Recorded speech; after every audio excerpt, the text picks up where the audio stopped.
Hey everyone, Ariel Adams here with blog2read.com. Don't forget to like this video if you find it useful and subscribe to Blog to Read videos on YouTube. This is the review of the Phosphor World Time Sport Watch.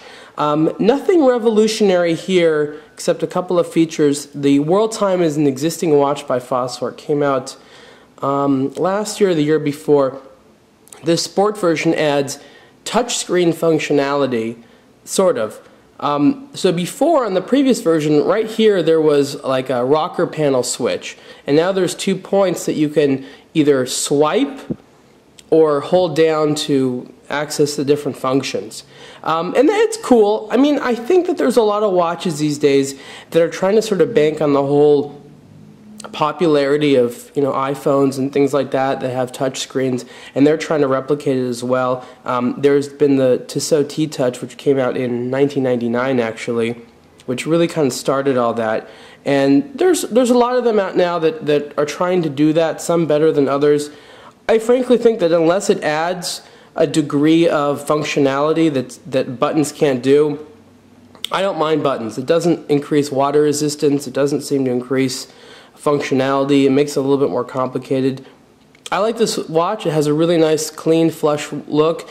This is the white version. There's other versions as well, but not having buttons doesn't really help. If it had 2 buttons here or had buttons on the side, it wouldn't be a problem. This one, there is a learning curve to figuring out how to access the functions. You have to like swipe slowly, and it sometimes works, sometimes doesn't work. It's just the nature of the system.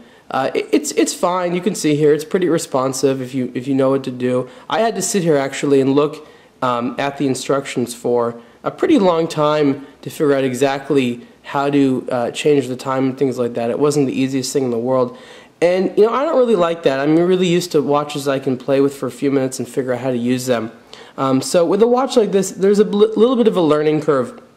If you notice some little black particles here, it's because the packaging that Phosphor puts it in is this like black felt, and this is silicone actually, and the little particles get stuck on it. You can wash it off easily, but it's just weird that they know that, yet they put it in a container with this like black felt type material which comes off on silicone. Silicone attracts things like dust really easily. It can be cleaned.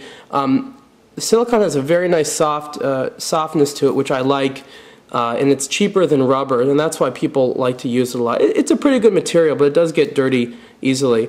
Not everyone likes white watches, but they are becoming popular, and this is kind of a techie cool watch. I think it's pretty neat. I really like what Phosphor does. You have to remember that this is an e-ink screen watch, so this screen is e-ink, so it's very high contrast and very, very cool, and that's sort of the reason that people look at Phosphor watches. They have one model which I've reviewed that is not an e-ink screen, but pretty much everything else they have is e-ink.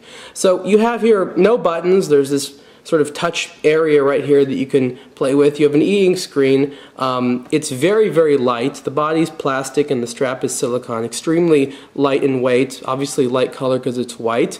And it's not too expensive. The Phosphor World Time Sport is $99, and you can see the full review on blog2read.com. Thanks.